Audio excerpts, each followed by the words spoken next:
नाही, अपात्र होईल. तुमचं माहिती चुकीची आहे. योजना ज्या व्यक्तीकरता तयार करण्याचं किंवा आमच्या महिलांकरता तयार करण्याचं त्याच महिलांनी किंवा त्याच लाभार्थ्यांनी त्या योजनेचा लाभ घ्यायचा असतो. चुकीचे लोक कुठल्या योजनात घुसले, म्हणजे कुठली योजना असो, शेतकऱ्याची पीक विमा योजना असो, चुकीचे लोक आले तर कमी करावे लागतील.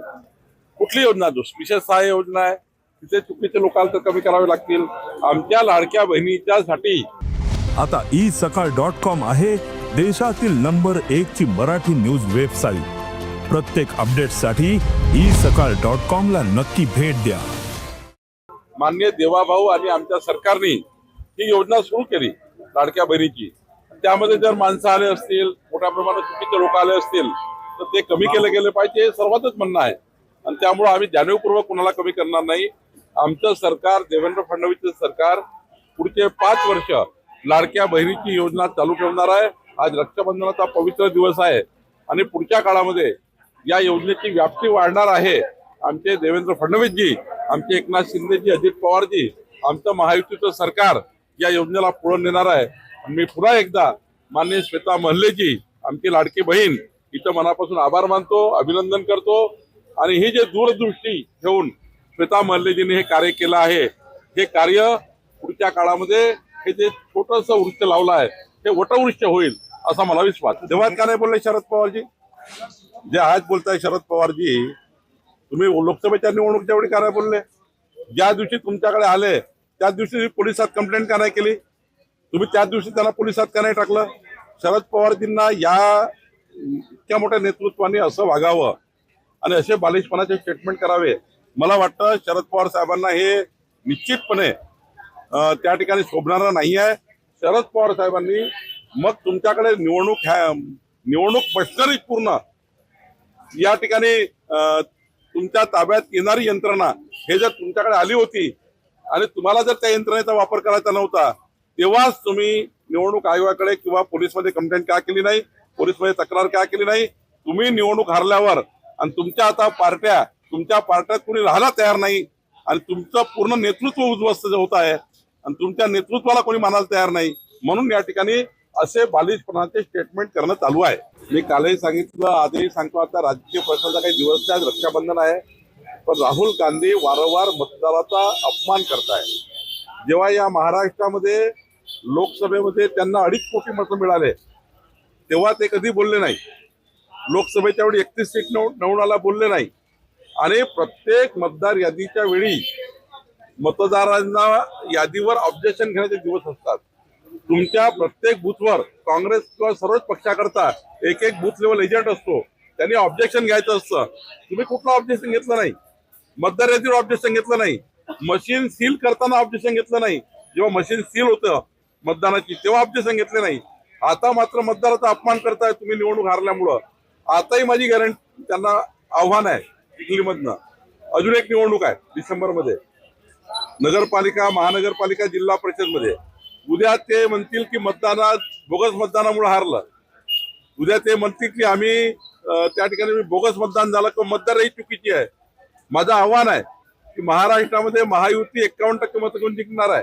येणाऱ्या सर्व स्थानिक संस्थेमध्ये आमचे जिल्हा परिषद, आमचे आमदार, आमच्या नगरपालिका, आमच्या जिल्हा परिषदा, पंचायत समिती आम्ही जिंकणार आहोत.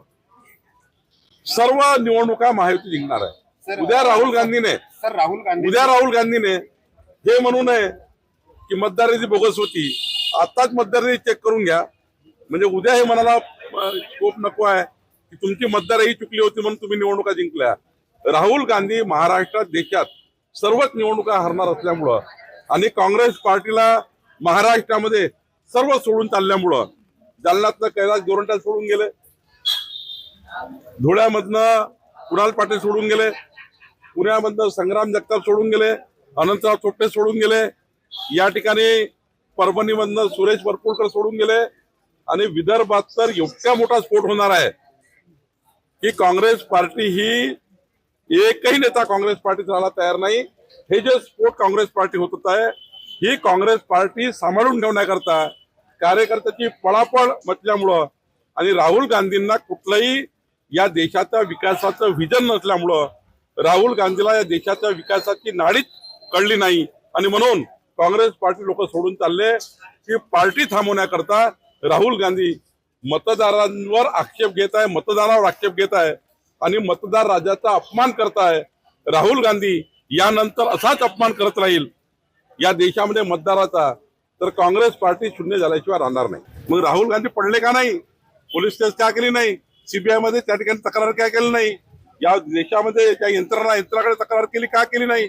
निवडणूक आयोगाकडे का तक्रार केली नाही? तुम्ही तक्रार तुमच्याकडे कोणी, मला एकच सांगायचं आहे, काहीतरी चुकीचा नरेटिव्ह.